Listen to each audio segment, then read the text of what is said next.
Bom, passo subsequente, o Paulo já expôs aí muita veemência, as suas discordâncias com o modelo, com o pensamento. Vou passar agora ao presidente da Confederação, dos Profissionais Liberais, nosso amigo Feijó, para que ele possa também complementar e acrescentar alguma coisa ao nosso debate.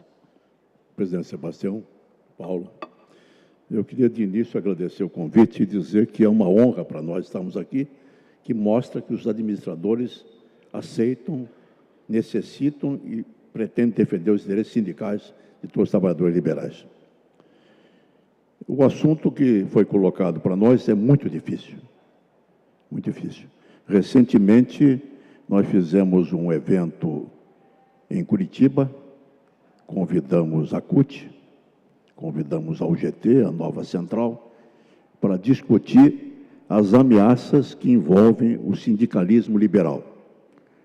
É bom dizer aos senhores o seguinte: para duas centrais sindicais, o sindicalismo liberal, na realidade, é um apêndice que pode estar supurado ou que não vai supurar, que não vão deixar que ele exista, porque o liberal seria permanentemente um dependente de um sindicato majoritário. Esse é o entendimento de duas maiores centrais brasileiras. O que significa isso?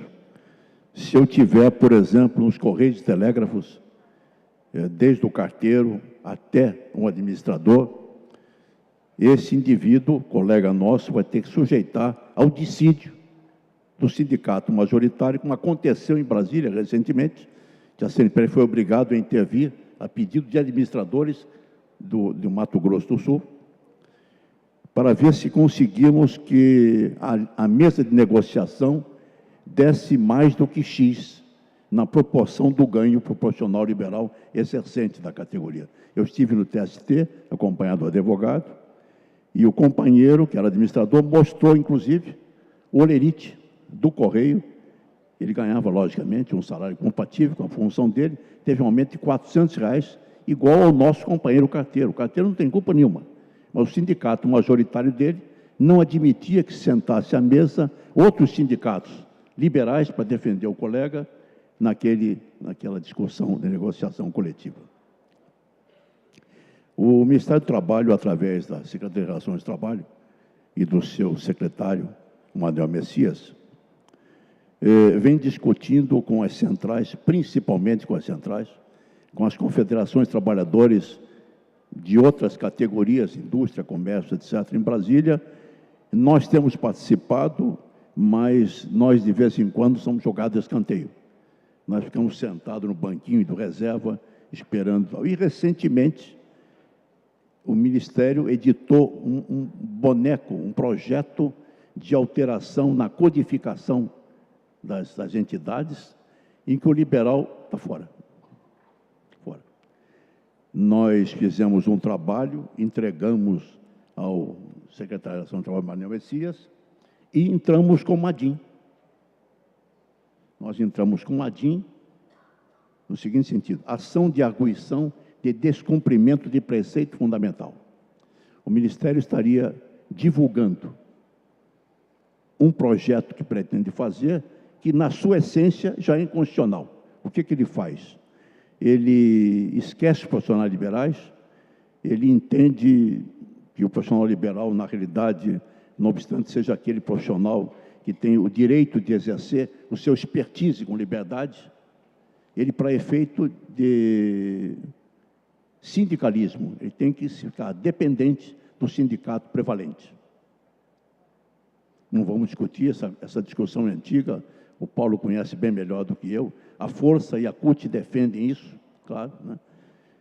As demais centrais, até prova em contrário, não defendem.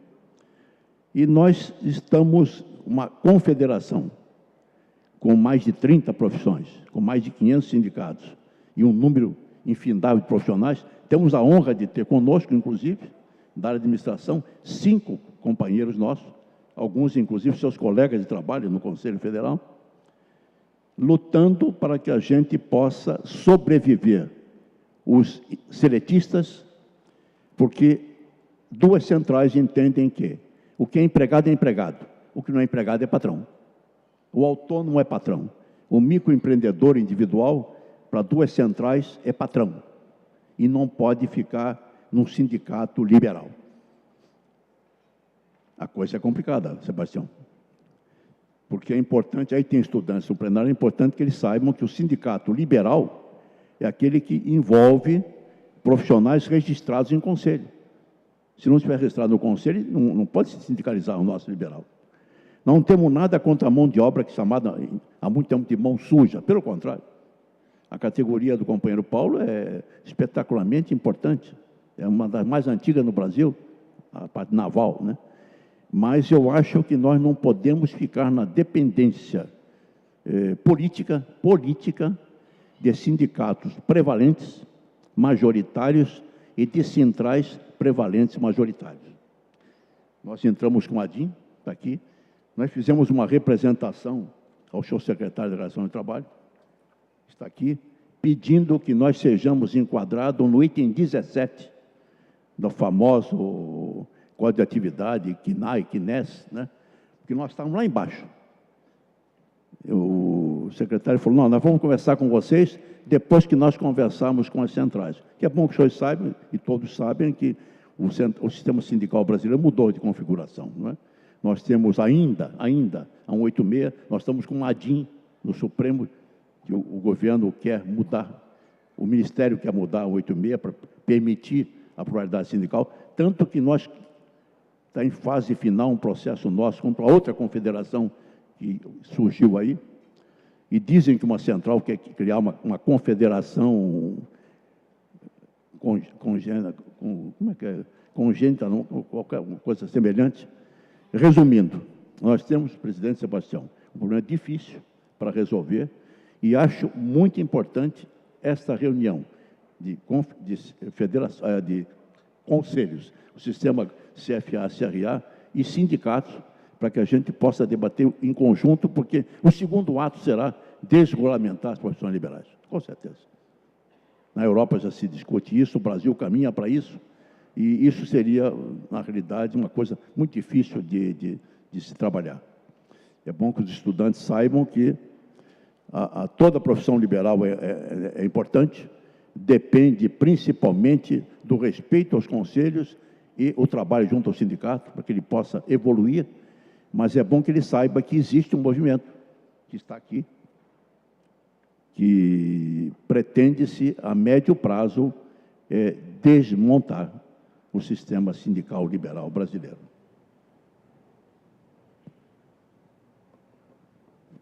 Ainda tem PJ, se você quiser complementar.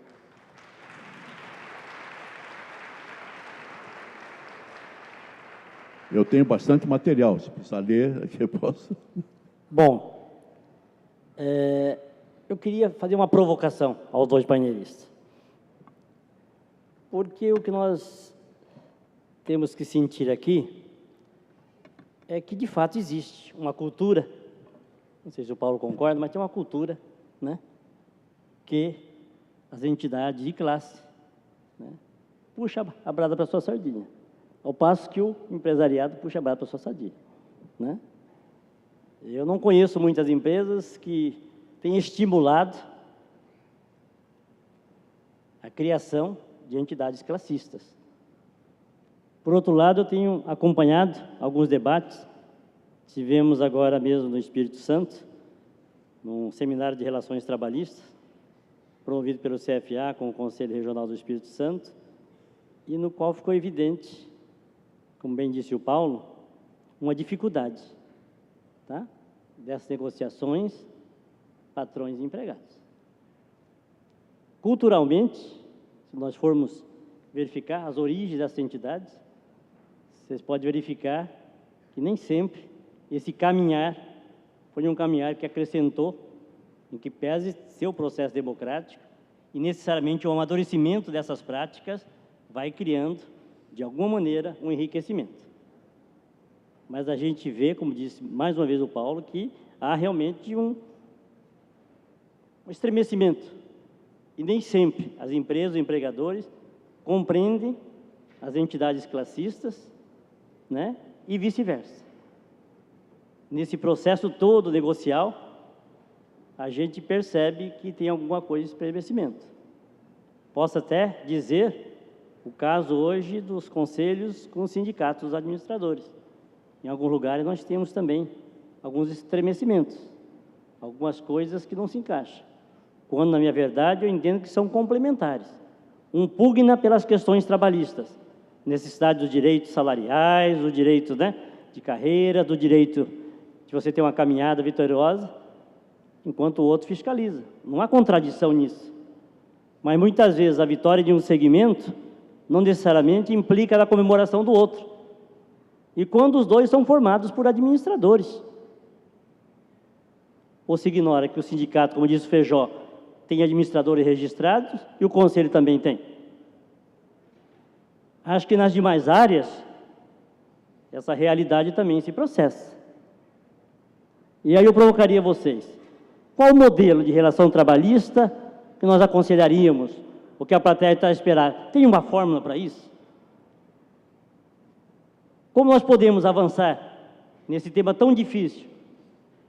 Porque falar é muito fácil, mas a vivência do dia a dia, das associações, das suas criações, tem a nos despertar e a refletir que aquele relacionamento não se processa de maneira harmônica, né?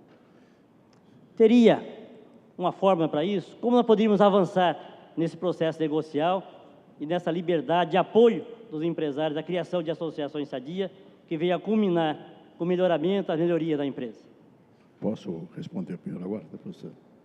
Veja bem, Sebastião e Paulo, eu acho que modelo ideal talvez não exista, mas existe uma possibilidade. Veja bem, outro dia eu conversava o seguinte: os grandes sindicatos prevalentes estão sendo substituídos a curto prazo por robôs, máquinas, que não pagam previdência social, não engravidam, não têm licença maternidade, não tiram férias. Em contrapartida, nós, os profissionais liberais, estamos crescendo em educação, em conhecimento, etc., e mostrando ao mundo que precisa de nós e da máquina, porque nós fazemos a máquina. Quem faz o seu iPad, o seu notebook é um engenheiro, pode ser um administrador, pode ser um contador, pode ser um especialista na área naval.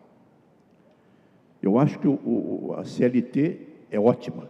Outro dia nós estávamos discutindo isso no Senado, não sei se o Paulo estava lá, com o Paim, queriam mexer na CLT. A CLT é uma coisa pétrea, só que da CLT do Getúlio Vargas até hoje, o mundo evoluiu.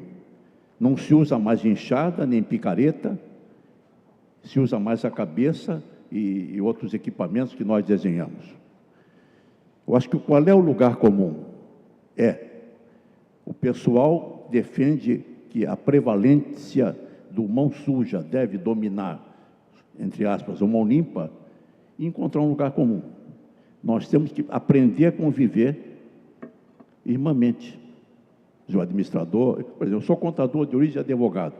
O administrador e o economista nasceram dentro da contabilidade. Nós fizemos uma divisão que funcionou bem. Então, no meu entender, qual é o modelo ideal?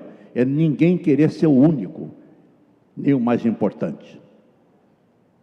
Porque eu concordo que existe muito sindicato, muita central, muita federação, que pode até ser aquilo que a imprensa divulga.